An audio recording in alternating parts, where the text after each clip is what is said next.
Okay, so we will see the reaction of phenols, which comes under reaction involving cleavage of CO bonds. Okay, not in alcohols now, it is in the phenol, right? So the first reaction is the electrophilic aromatic substitution. Okay, electrophilic aromatic substitution, right? So here actually what is happening, as the name suggests, electrophile is going and substituting on the aromatic benzene ring. Okay, so you can see here I am just reading from the book. In phenols, the reaction that take place on the aromatic ring are electrophilic substitution reactions. The OH group attached to the benzene ring activated towards the electrophilic substitution. So you have like this benzene ring, right? And this is called as phenol. So over the benzene ring, when you attach this OH group, then that becomes what? Phenol. So what they say, that the OH group which is attached to the benzene ring actually make it possible for the electrophilic reaction. Okay, so the OH group attached to the benzene ring actually activated for the electrophilic reactions. Okay, another one point what they say, that it is an electrophilic substitution reaction. It means that one electrophile will come and substitute here. So they say that mostly the substitution will take place in which all positions, either the ortho position or the para positions, not in the meta position, right? Ortho and para. Here I want to tell you one more thing, students, that in one of the video, I don't remember that which video, I told this ortho, this meta and this para, I suppose, right? So please, it was a mistake, please do correct it.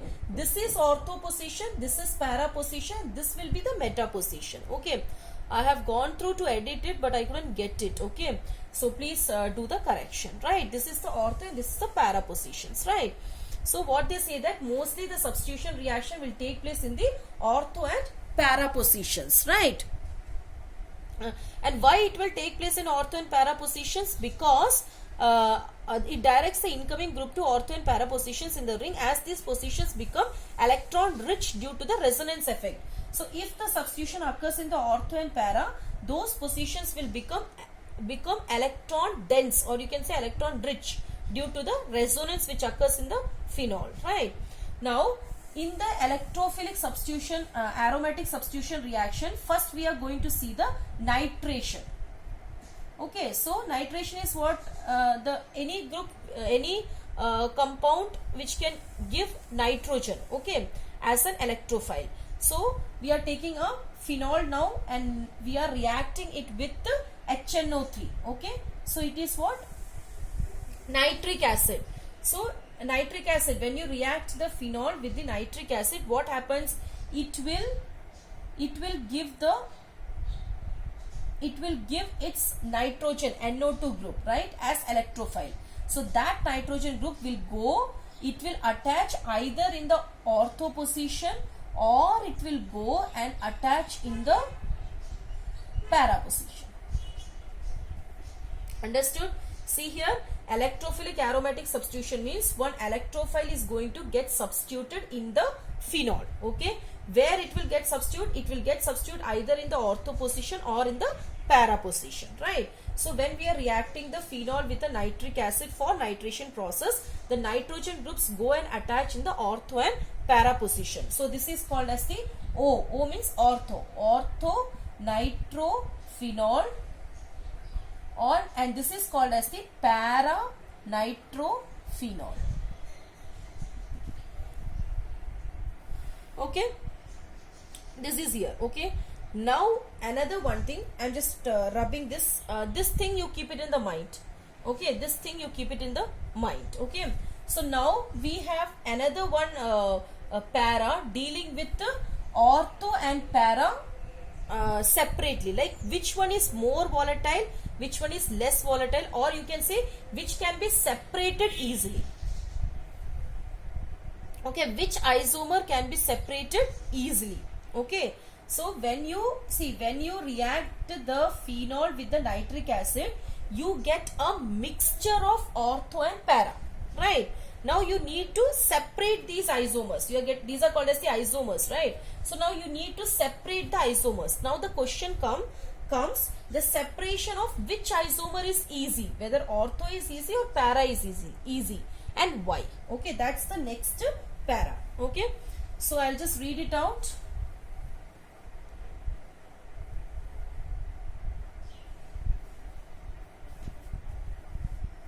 I'll just read it out. The ortho and para isomers can be separated by steam distillation. It means what? You are heating it. Okay, steam distillation. By this process only we are going to separate the isomers, right? So what they say, ortho nitrophenol. I am just going to draw the ortho as it is drawn in your book in a separate manner or in a different manner, right? So this NO2 is attached here, right? Like this. This is NO2, okay? And this is OH. Okay, now listen very carefully. In the previous one, I have drawn like this, right? This was OH and this is NO2. This was the orthonitrophenol, ortho. Okay, this is also orthonitrophenol. They are just drawing it like this is the top portion. You just just tilt it like this. Okay, so this part is coming on the top, and next to this NO2 you have OH. Just you have to tilt it in the anti-clockwise. Okay, just tilt it like till here. So this NO2 will come here and this OH is here, right? So this both are same. Okay, so they have drawn the ortho in this way just to show the bonding. Okay, now this is the orthonitrophenol. Okay, so what they say, in orthonitrophenol there will be a bonding between this O and H. Okay, in your book also they have shown. So there will be a bonding between the O and H in case of ortho. This is the ortho. Okay, so in orthonitrophenol you will have a bonding like this. They will have the intramolecule. In its molecule itself there will be a OH bonding. Okay, but that's not the case with the para. Okay, so they will have a intra within their molecule. You can see this is a ortho molecule. So within that ortho molecule they have a OH bonding. So they have intra OH bond. Okay, but this is not the case with when you take the para. Okay, so I'm just rubbing this, or I will write it here. This is called as the intra OH bond. Okay, now I am going to take, this is the ortho. Okay, now if I take the para, okay, para one. So how is this bonding? It is not having intra. It has the inter. Inter means between two nitro molecules, between two para nitro molecules. So they are drawing it like this, the para molecule. Okay, like they are also tilting the benzene like this. They are completely tilting the benzene like this. Okay, so they are tilting the benzene like this. So here you have the OH. Okay, and which will be the para position? This will be the para position, right? Yes or no? What is the para position? Suppose you have the OH here, na? This will be the para position, right? So this is one para nitrobenzene and another para nitrobenzene I have drawn here. Okay, like same like this. So you have like this.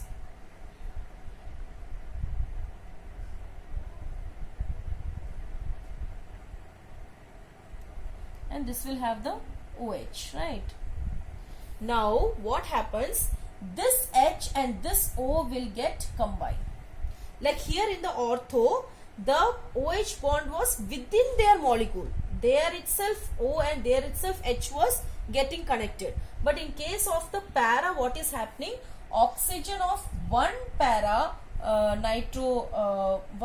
nitrophenol and hydrogen of another one para nitrophenol is getting combined. Okay, so this is called as intermolecular. So this is an inter-OH bond.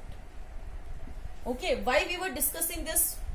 When we have done the nitration of the phenol, we got a combination or a mixture of the ortho and para. Now we want to isolate the isomers. Okay, so the question was, which one is easy to isolate by steam distillation process. So they say that this one ortho, okay, ortho can be steam distillized easily, easy volatile. They will get volatile. Steam means what? You are going to heat it, okay. So they will, volatile means they will become the vapor. So when you give the steam to this ortho one, it will get easily volatile comparable to the para. Why? Because para has inter. So to break inter OH bond is difficult than intra. Intra OH bonds can be easily breakable. Okay. So this was about the first one. This is over, right? Next, actually, they are showing the formation of picric acid, okay, with the same nitration process, but instead of using dilute HNO3, they are using concentrated HNO3, okay. With the same nitration process of the phenol, you can make picric acid, okay. So we'll see what is that.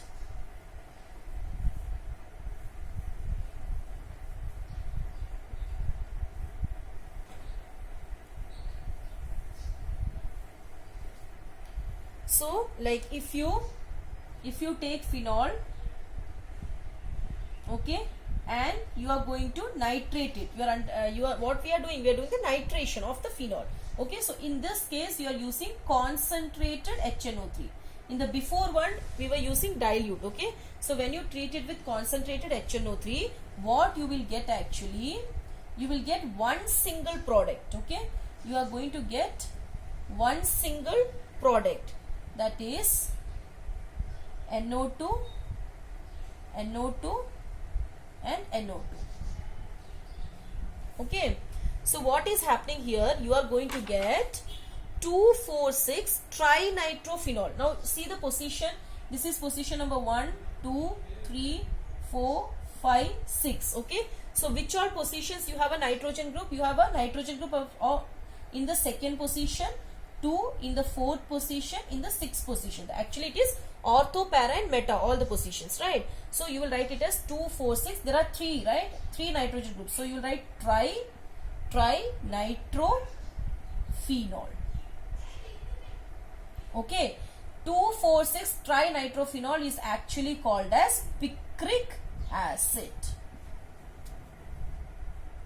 Okay, so picric acid has lot of applications, okay, industrial applications.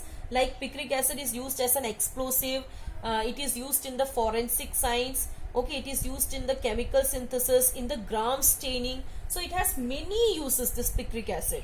So like most of the industries, they are preparing this picric acid, okay. So like what they say, that if you prepare picric acid by this reaction, by the nitration of the phenol, the yield is very less, like you will get less amount of picric acid, okay. So if you want to get more yield, if you want to improve, yield means what, how much of picric acid, okay. So if you want to improve the yield of the picric acid, what they are saying, that don't make directly picric acid from the phenol. What they are saying, that you first treat this phenol with the sulfuric acid, okay. You treat it with the sulfuric acid, okay, and then you treat it with the nitric acid to get the picric acid. So when you treat the phenol with the sulfuric acid, what you will get? You will get phenol 2,4-disulfonic acid. You will get phenol 2,4-disulfonic acid. Okay. So they are saying that you treat the phenol with the H2SO4 and convert it into phenol 2,4-disulfonic acid, and then you do the nitration to get the picric acid. That time the yield will be more. Okay. So that was about the electrophilic aromatic substitution. Next we are moving to the halogenation. Okay. On page number 342. So halogenation, you all know, right? It is the addition of an halogen, right?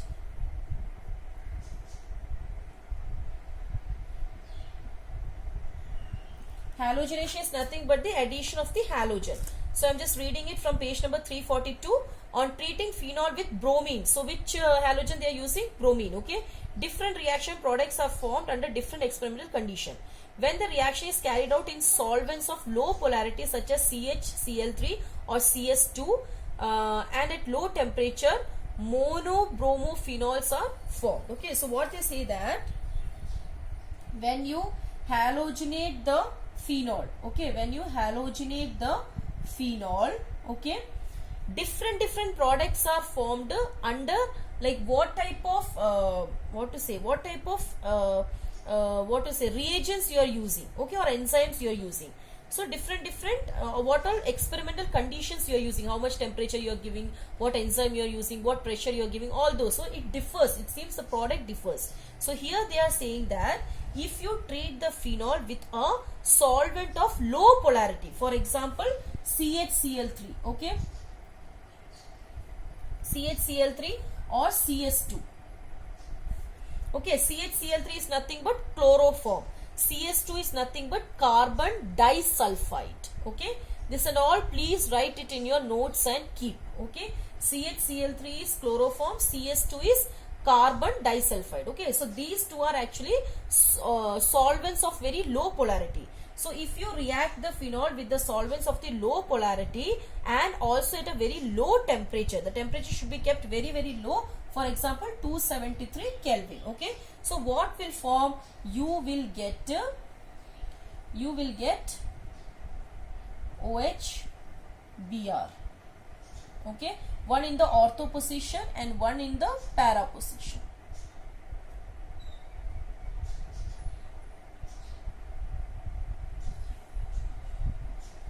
Okay, they are called as monobromophenol. Only one bromo is there, so we call it as monobromophenol, okay.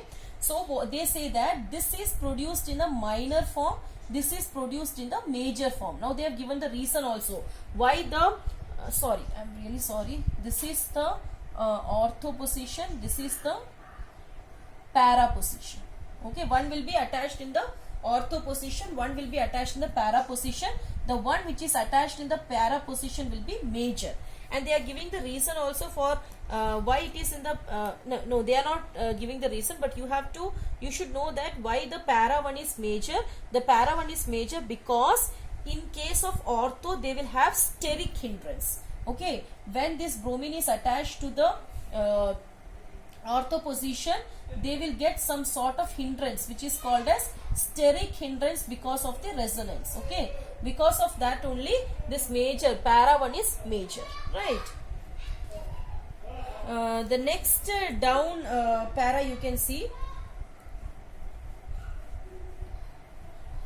the down para, actually what they are saying, the benzene, they are talking something about the benzene. Actually it is not the statements reaction is not given in your book, but I am just drawing, please copy it, okay. So what they say that the usual halogenation of benzene, it's not phenol, benzene, okay. So benzene, okay, benzene, this is benzene, don't put OH. If you put OH it is a phenol. So the halogenation of the usual halogenation of the benzene take place in the presence of the Lewis acid, okay. Lewis acid is like FeBr3, they are the Lewis acids, okay. So suppose if we want to halogenate this benzene, we have to use a Lewis acid, right, like FeBr3, okay. So it will do what? It will polarize the halogen molecules. So you will get what? Br, okay. It will polarize the halogen molecules, okay, the same thing. So what they are saying, in the presence of Br2, yeah. So whichever halogen you want, you can add it, okay. So what they are saying that halogenation of benzene actually take place in the presence of a Lewis acid, okay.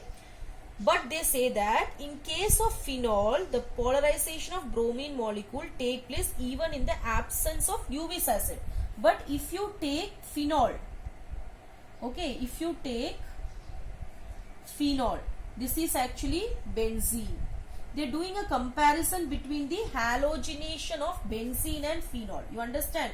That particular para is actually, they are talking about the halogenation of benzene and phenol. So what they want to say that halogenation of benzene requires Lewis acid, but halogenation of the phenol, they doesn't want Lewis acid. Okay, it will just happen in presence of Br2. Okay, so yeah, Br2. So you will get what? You will get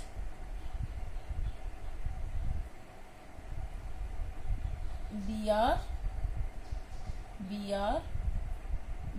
Okay, so you will get what? 2,4,6 tribromophenol. Did you understand? So like you have to use here 3Br2 because we are using 3. So they just want to say that if you want to do the halogenation of benzene, usage of a Lewis acid is mandatory. Okay, but Lewis acid is not essential if you want the nitration of the phenol. That's all. Okay, so that's all under the halogenation. Next we are going to move to the Kolb's reaction in the next video. Thank you.